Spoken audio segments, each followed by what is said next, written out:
Let's Mic Global news.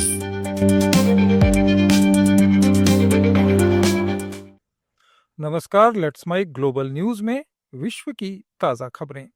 Epstein sex scandal से जुड़ी 68 नई तस्वीरें सामने आई हैं। इन तस्वीरों को गुरुवार देर रात अमेरिकी संसद की हाउस ओवरसाइट कमेटी के डेमोक्रेट सांसदों ने रिलीज किया। इनमें से 2 तस्वीरों में अरबपति बिल गेट्स महिलाओं के साथ नजर आ रहे हैं। हालांकि ये साफ नहीं है कि दोनों महिलाएं एक ही हैं या अलग-अलग। इसके अलावा गूगल बनाने वाले Sergey Brin, film maker Woody Allen, philosopher Noam Chomsky और ट्रंप के पूर्व सलाहकार स्टीव बैनन सहित कई लोग इन तस्वीरों में नजर आ रहे हैं। यहाँ ये साफ कर दें कि इन तस्वीरों का ये मतलब नहीं है कि ये लोग किसी गलत काम में शामिल थे। इसकी जानकारी एप्स्टीन फाइल्स के सामने आने के बाद ही आएगी। अमेरिकी जस्टिस डिपार्टमेंट कल इस सेक्स स्कैंडल से जुड़ी सभी फाइल्स रिलीज करने वाला है। इससे पहले 12 दिसंबर को 19 तस्वीरें जारी की गई थीं जिनमें बिल गेट्स नजर आए थे। जापान के सेंट्रल बैंक ने बढ़ती महंगाई और रोजी रोटी की बढ़ती लागत के दबाव के बीच अपनी प्रमुख ब्याज दर को 30 साल के सबसे ऊंचे स्तर तक बढ़ा दिया है।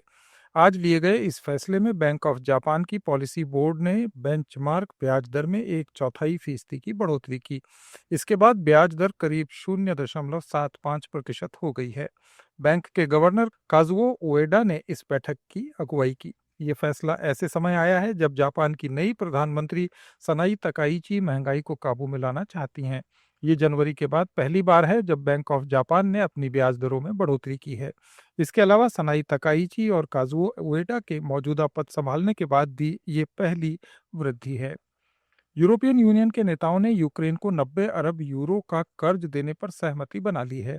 इससे पहले यूरोपियन लीडर्स इस बात पर चर्चा कर रहे थे कि क्या रूस की उन संपत्तियों का इस्तेमाल किया जाए जिन्हें युद्ध की वजह से फ्रीज कर दिया गया है। नेताओं का कहना है कि यह समझौता अगले 2 वर्षों तक यूक्रेन की सैन्य और आर्थिक जरूरतों को पूरा करेगा।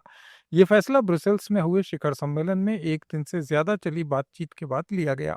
यूरोपियन यूनियन के प्रमुख एंटोनियो कोस्टा ने एक्स पर लिखा कि हमने प्रतिबद्धता जताई और उसे पूरा किया। उन्होंने कहा कि ये कर्ज यूरोपीय यूनियन के साझा बजट की गारंटी पर दिया जाएगा। यूक्रेन के राष्ट्रपति व्लादिमीर जेलेंस्की ने इन नेताओं से 200 अरब यूरो की फ्रीज हुई रूसी संपत्तियों के इस्तेमाल की अपील की थी। ऑस्ट्रेलियाई सरकार ने बॉन्डी बीच हमले के बाद गन बायबैक यानी बंदूकों को वापस खरीदने की योजना की घोषणा की है। पिछले हफ्ते हुआ यह हमला कई दशकों में वहां हुई गोलीबारी की सबसे घातक घटना माना जा रहा है। ये योजना 1996 के पोर्ट आर्थर मास शूटिंग के बाद अब तक की सबसे बड़ी योजना है। पोर्ट आर्थर हमले में 35 लोगों की जानें गई थी। इसके बाद ऑस्ट्रेलिया ने दुनिया के सबसे सख्त बंदूक नियंत्रण कानून लागू किए थे।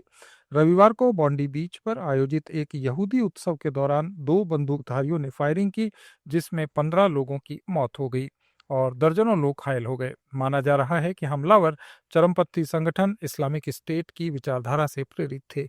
इस बीच आज पुलिस ने यह भी कहा कि सिडनी में चरमपंथी इस्लामिक विचारधारा के आरोप में गिरफ्तार किए गए कुछ लोगों को हिरासत में रखने की अब कोई जरूरत नहीं है। बांग्लादेश में इंकलाब मंच के छात्र नेता और ढाका 8 के निर्दलीय उम्मीदवार शरीफ उस्मान हादी की मौत के बाद देश में हालात तनावपूर्ण बने हुए हैं। पूरे बांग्लादेश में विरोध प्रदर्शन हो रहे हैं, आगजनी की जा रही है। बड़े पैमाने पर विरोध प्रदर्शन के बीच ईश निंदा के आरोप में एक हिंदू व्यक्ति की पीट कर हत्या करने की खबर है। पहले उस व्यक्ति की पीटकर हत्या की गई और फिर उसके शव को पेड़ पर लटकाकर आग के हवाले कर दिया गया। मोहम्मद यूनुस के नेतृत्व वाली अंतरिम सरकार ने इस हत्या की निंदा की है और शांति की अपील करते हुए बयान जारी किया है। बांग्लादेश सरकार की तरफ से कहा गया है कि सरकार मेमन सिंह में एक हिंदू व्यक्ति की पीट कर हत्या की कड़ी निंदा करती है। कहा गया है कि नए बांग्लादेश में ऐसी हिंसा के लिए कोई जगह नहीं है। ये थे दुनिया के कुछ ताज़ा समाचार। अपडेट्स के लिए जुड़े रहिए लेट्स माइक के साथ। आप सुन रहे थे Let's Mic more than radio. Follow कीजिए हमें हमारे सोशल मीडिया प्लेटफॉर्म्स पर। It's time for news.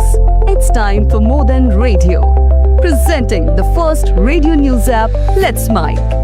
Let's Mic, a news-based app on your phone where you get to watch and listen news, talk shows, interviews, radio show podcasts. On Let's Mic, you get all